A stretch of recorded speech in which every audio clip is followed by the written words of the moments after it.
back to my channel. It's Miss Travelin Diva here with some travel tips as it relates to Dubai. But before we get started, go ahead and click like, subscribe, and hit that notification button so you can be notified about my next videos. So I've jotted down some tips about my experience there, as well as some suggestions and things you can do while you're there in Dubai.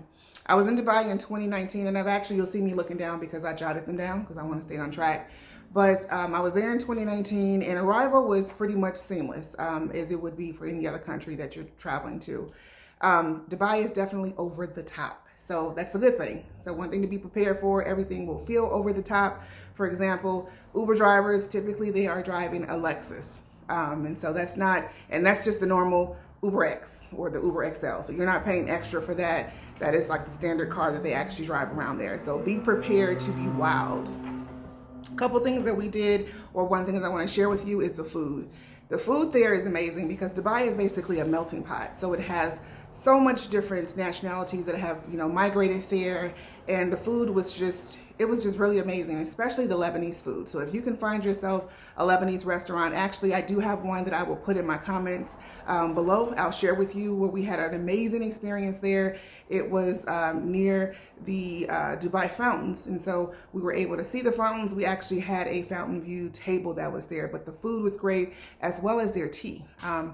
I don't know what type of tea it was, but every tea that I tasted seemed to have tasted, amazing. So I would definitely say make sure you try the tea that's there and experience the food that they have. Very healthy, but very, very good and delicious. They use a lot of different spices, which kind of leads me to the souk market.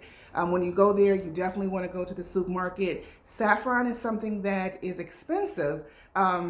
Or I would say expensive, at least for us to buy here in the States. However, there it's relatively cheaper, but it is one of their specialties that they actually grow there. So when you go there, if you're looking for what should I make sure I bring back, definitely saffron is a spice that you want to make sure you bring back.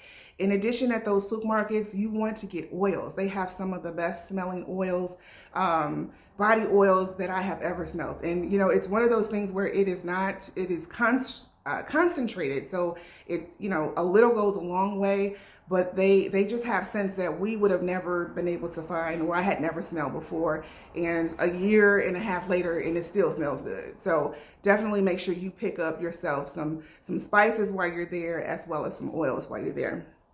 In terms of activities that we did a dinner in the sky. So basically what it is, it's a table that they hoist up into the sky, and it's roughly about 10 to maybe 12 people on that reservation, and you guys are on a table, you're hoisted into the sky, you have the skyline behind you.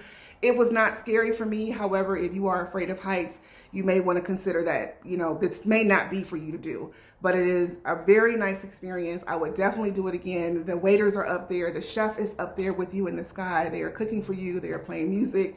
You have your cocktails, you have your drinks. It was a very, very good experience. You can also do this for either lunch or dinner. So we did it for dinner, which was really nice because you saw the skyline in the background, all the tall buildings, and it was all lit up. The Dubai Museum, make sure you go check that out. Very interesting. Even though Dubai is relatively, I would say, a young city, it has a lot of history to go with it. So if you're looking to learn about, more of the history of Dubai and just kind of learn about their background, definitely check out the Dubai Museum. The desert safari, that was a lot of fun. And that is when you are in a 4x4, I would say SUV. I believe they had us in, we were in like a Toyota 4Runner. And they take you kind of through the desert. It's kind of hilly and slopes and things with that, but a very kind of adventurous ride. And then at the end, you end up, they have a dinner waiting for you, as well as an Arabian show.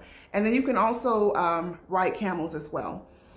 As far as the ride itself, if you suffer from motion sickness like myself, you probably want to take some type of Dramamine or motion sickness medicine before you actually do that excursion, because it is a bumpy kind of experience, which is what it's designed to do. So just make sure if you think you feel a little queasy or you suffer from motion sickness, take something before you do that tour. The next thing is brunch. So brunch, they take brunch to a whole nother level, y'all. It's like Friday. So Friday for them is their brunch day. And we did the brunch at Atlantis.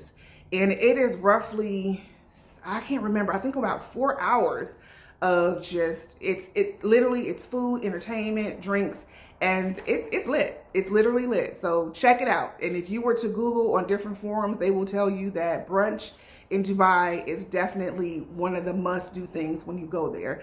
Atlantis is one of the most popular spots, and even though it's a little bit pricey, I do think it's worth every dime of it because the experience they provide is amazing. And then lastly, Abu Dhabi. So we did take a day out and spend a day in Abu Dhabi, which I wish we would have taken more time because Abu Dhabi is amazing. If you are wowed by Dubai, you're definitely going to be floored when you get to Abu Dhabi. But they have what's called Ferrari World. And so there you can actually, it's a theme park, and so you can take roller coaster rides, but these are some of the fastest roller coasters in the world. There are cars there that you can actually test as well. So if you are into cars or into fast type of activities, consider Ferrari World. It was fun there. And then lastly was Emirates Palace.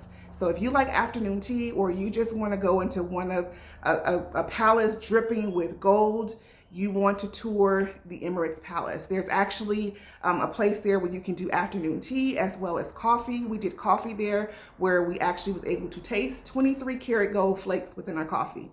It was the most expensive cup of coffee I had, but a very good experience, and I would definitely do it again. The palace itself, I would have to say again, very over the top, very beautiful, huge, but a gorgeous building and a very wonderful experience. So I hope you like these travel tips. Comment below if you think I missed something or if there's something else you want me to talk about. Don't forget to like this video, share it, as well as don't forget to subscribe. You want to subscribe so you can also know when I'm going to drop another video, as well as hit that notification button.